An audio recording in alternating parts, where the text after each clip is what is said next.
focuses on supporting one another, building healthier environments, and understanding what allyship looks like. So our speakers, we've got Matt Ling, Executive Coach and Hong Kong Chapter Lead of Evrymen. We've got Mandy, Club Captain at Sandy Bay, Strength Training Educator and Wellness Ally, and Bennett, who I'm sure some of you might know, Bobby's Rabble, long-time host and mental health supporter. Again, moderated by Sion Bennett. So, we're ready? Good to go?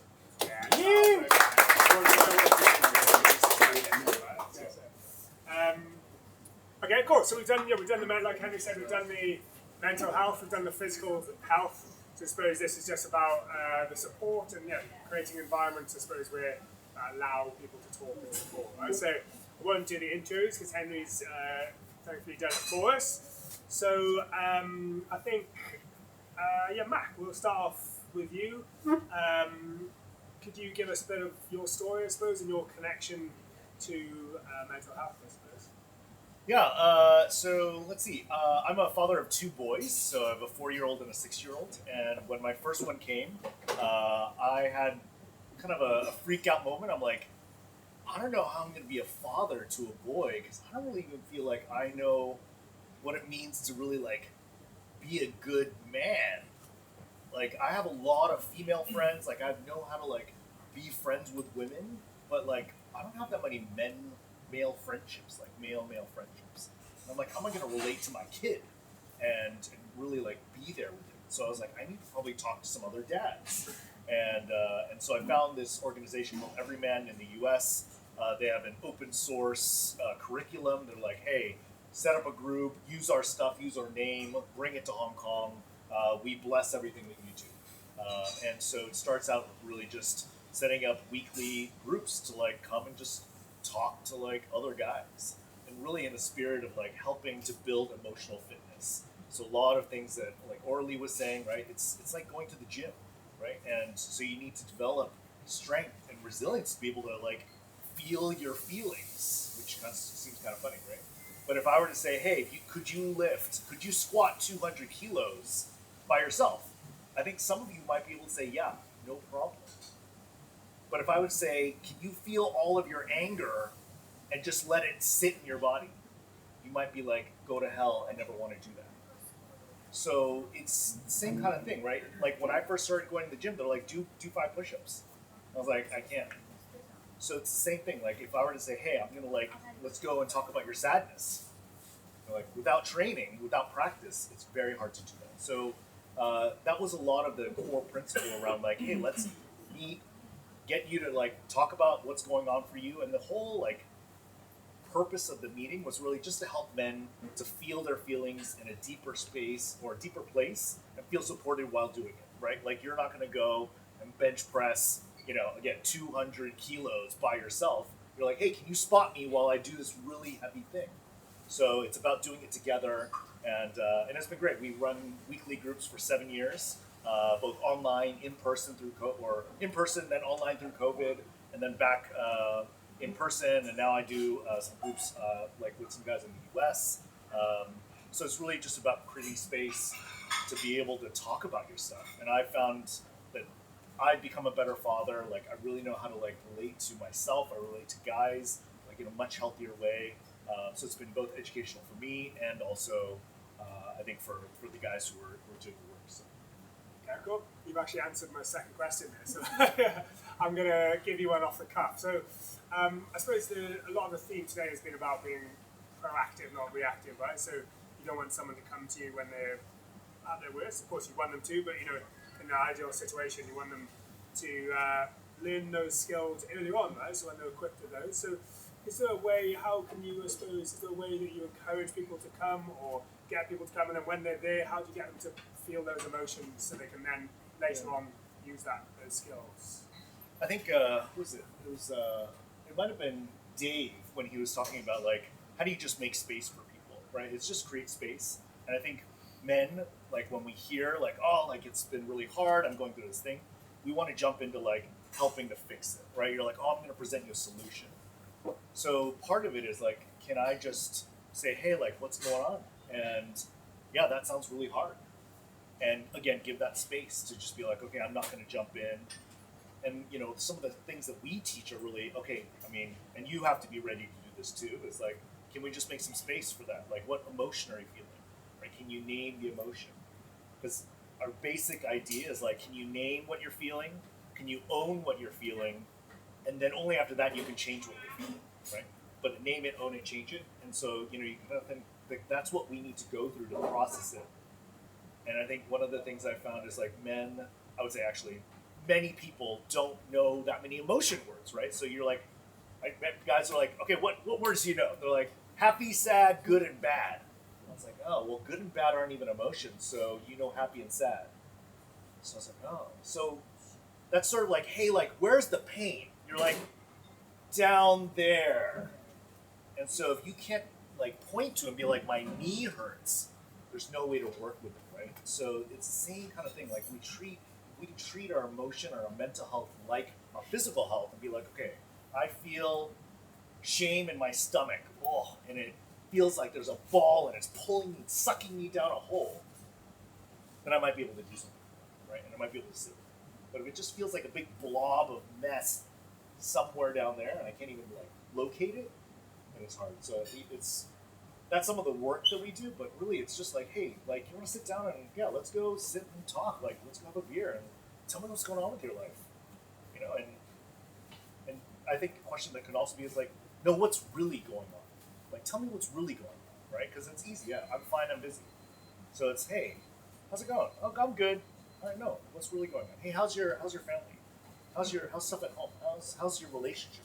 Right. So I think we can ask those questions and invite people into conversations.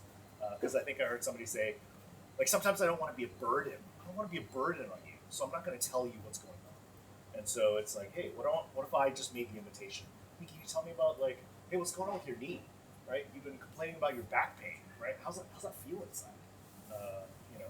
And really just opening the door for, like, somebody to say, yeah, man, it's really rough. Like, I just feel so sad, and, like, I'm getting really depressed because I can't play. Like, I'm just, like, so it's that, who said sharing is having? Yeah. I was like, yeah, right? Like, it's that, like sharing it will have whatever you're holding. And I heard, I think Brendan, with the testicular cancer, like, I told my best mate, and it was like, the whole, like, everything came off of my shoulders. So that's really, the lightness is actually what we can give to people by showing up for them. When people leave their sessions, they're like, I feel so much lighter, this feels so great, thank you. And then they go and they do their thing. Cool. Okay, I'll ask you a bit more about that afterwards.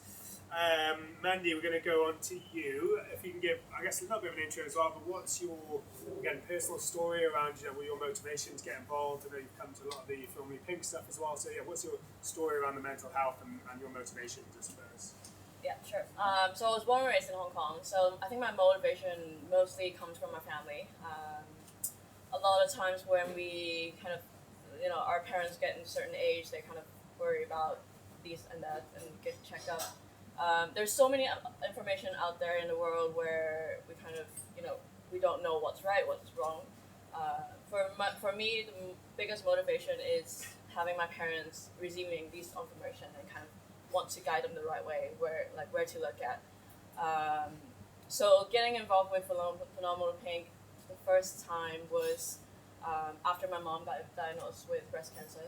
She's all good now, but that was kind of the trigger point where I need to look into stuff to make sure my parents, my family, it's getting taken care of, and that sort of things kind of drive me to taking care of my community, taking care of friends, and all these people around me, that what I can do for them to make us better as a community. So that was like the biggest motivation. Okay, cool. And obviously you're very involved with Sandy Bay, right? Ooh. Very involved with Sandy Bay, and rugby traditionally is a very masculine place, like they say, and all that. And so I suppose, how do you navigate being a male ally, as they say, right, these days, and being in around that rugby environment as a female, right? How do you navigate that? Yeah, so I've been club captain for the second year this year now. So there's a lot of even before being cup captain, I was quite making myself kind of like one of the friendliest face in the club with the different teams. Just making myself available, linking different people together. I know rugby is kind of quite dominant until recently. We kind of have that perspective of having women's sports, and for us, we have our premiership team for women's for a second year now. So I think getting in that environment for me is just making myself available, always going up to people, checking in, male, female, they're all people, right? So just making myself available for them to reach out. Oh, are you okay? How's your injury lasts so long? How's that going, recovering wise? I think just very, very simple, just being there, just for people to come reach out. Yeah. You know that you're the person who they can talk to. Doesn't matter what team you're on as well.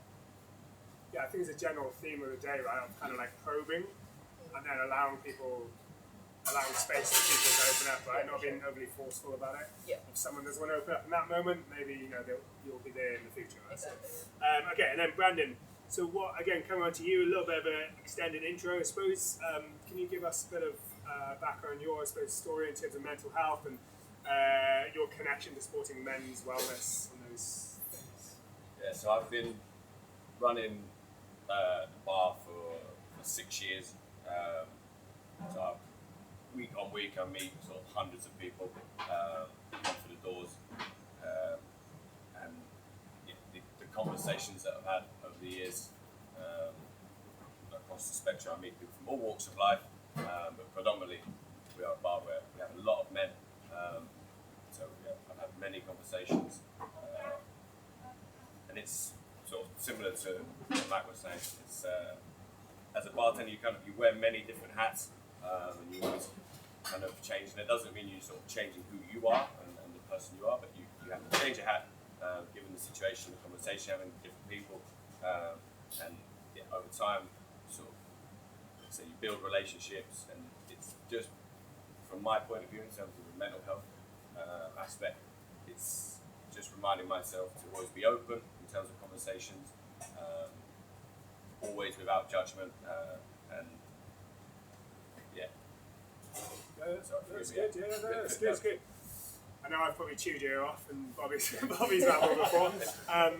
Different conversations to a Saturday night if you're having exactly.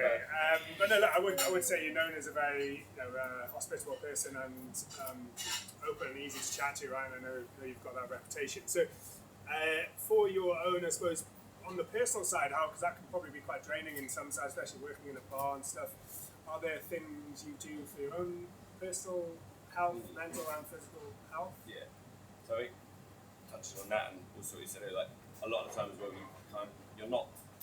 It's not like I'm there to fix problems, or I will always be there to help and to listen. I'll always be a sounding board. But yeah, it can, on top of sort of just the hours and sort of the unsociable schedule that I'm on, it's a draining job mentally in that respect. So you do have to it is difficult to remember to take that own time for yourself when you get home. Your social battery might be on its way down, but that's for a lot of us. We live in Hong Kong. It's a fast-paced city. We've all got a lot on. So just going home and being able to sort of decompress, get out, do whatever you need to do, whether it's out in nature or just alone or with your loved ones, with your wife, friends, family. That for me is important and something that I've been practicing definitely the last sort of 3 or 4 years. Sort of going home and realising like I've got nothing left for myself kind of thing. But that will never take away from the effort and the time and space that I will give to anybody that wants to talk or have those conversations. And that's it. I don't know what advice I might give, but if I can be there to listen, just like I said earlier, like ask the question, sort of, how are you? And sort of, like I said, building those relationships, and over time, you get to know different people, get on different levels, and kind of spot where things might be going or sort of hearing answers and tone of voice where people are at, and just Is that you mentioned for yourself? Is like I think you said about going out in nature. Is that something you? big time, Yeah. I mean, it's we're blessed to live in a city where you can jump in a cab and 30 minutes you're from the city into the amazing greenery of Hong Kong. So that's something that I try to, is just even just on my own, take myself off with the dog or whatever, and just allows you just to Yeah. give yourself a bit of me time. You know, you might not try and solve the world internally, but just gives you that time just to just get ready for it, recenter. Cool.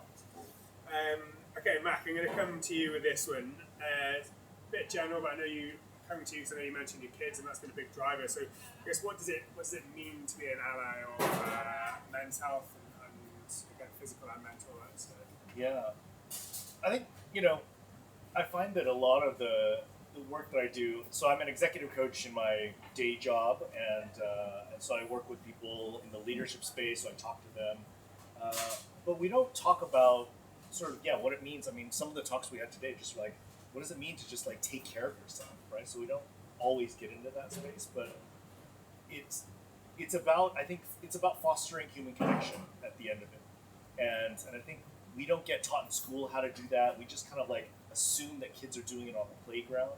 So like the basic thing that I learned was like, hey, we all have a need as human beings to feel seen and to feel heard. I'm like, we don't really always do that for each other. And so I think that's, like I want this world to be a place that I want my kids to grow up in.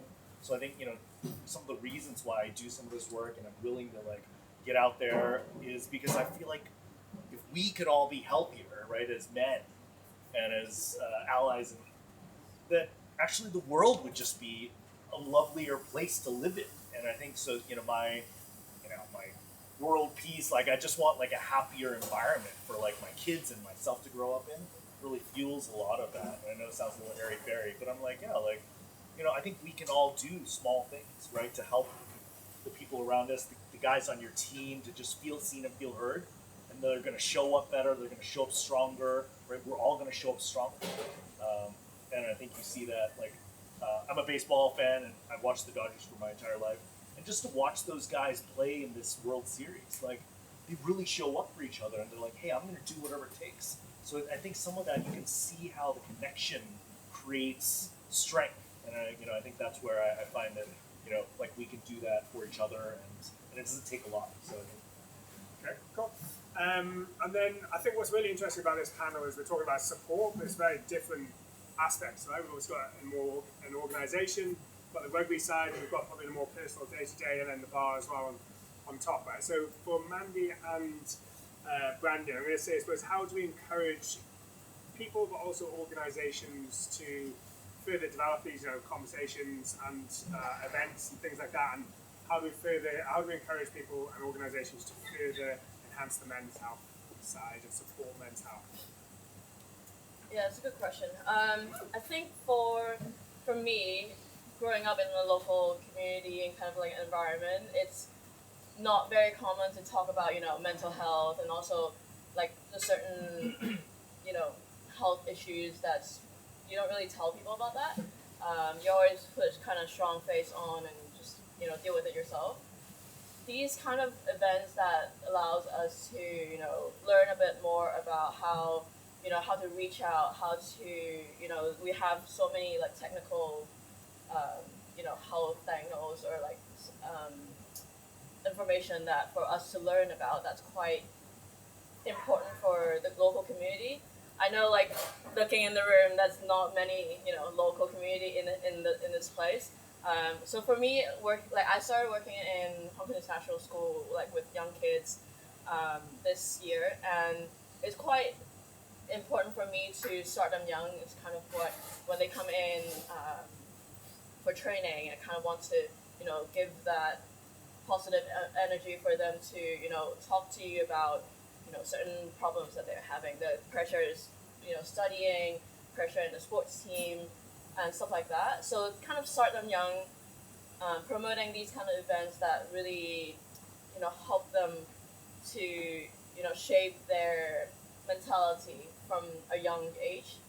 That's quite important for me. So I'm quite fortunate to start this job in a school environment where I've actually never worked in a school before, so that's quite new for me to try to sort of advocate that to the younger generation.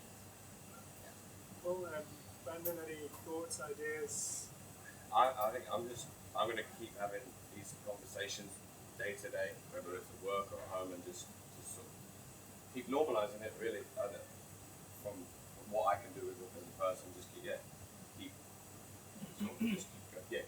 normalising it, and then in terms of with the bar and the platform, would love to keep organising events that help to promote it, and just like I say, keep pushing it and just normalise the conversations, normalise the openness. Yeah, the relationships from that. Cool. Cool. Any questions from the floor? Yes. With the bar, obviously it's interesting because there's like a tribalism associated with going to a bar. Do you find that you'll find certain people who you haven't seen in a while and you go, I haven't seen you in a while, how are you doing? Do you have any sort of way of dragging those people back in? Like outside of the commercial wanting to get people to come to your bar, but like, do you feel like when you haven't seen someone, there's that, oh, it's so great to see you again? Do you find that you've got to take on that person when they come back in? Or do you feel like that's a good or a bad thing? Or? I would, yeah. I don't know how to bring them back. It would never be like you say from a commercial or like getting a customer to come back in. But yeah, if you 6 years, Hong Kong's transient, people come and go a lot. But when you do see sort of familiar faces come back in, it's wonderful. And I don't know how else to approach it other than just sort of just nice to see you again kind of thing. Come back in. Yeah. I think your character is quite you're always very welcoming as well, right? And you have a smile on your face, which I think also encourages people to come and talk to you as well, right?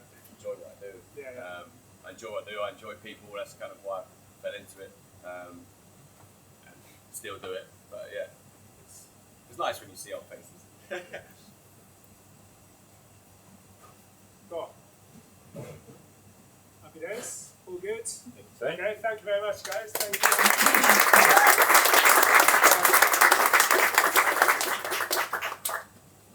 Oh, yeah, I was going to say, I don't know what hand is. There we go. Fresh beard, perfect time. All good. Okay. So you were listening to the whole thing, right? All of it. Yeah, cool. Thank you very much, guys. I just want to say a massive thank you to all our panelists. That is our 3 panels done for the day now. So if we can just give them a big round of applause. We do have one more section just with Mind from Hong Kong. So we'll share a bit of info. If guys are happy, we can jump straight into it. Sure, yeah, why not? Cool. Okay, brilliant. Thank you very much.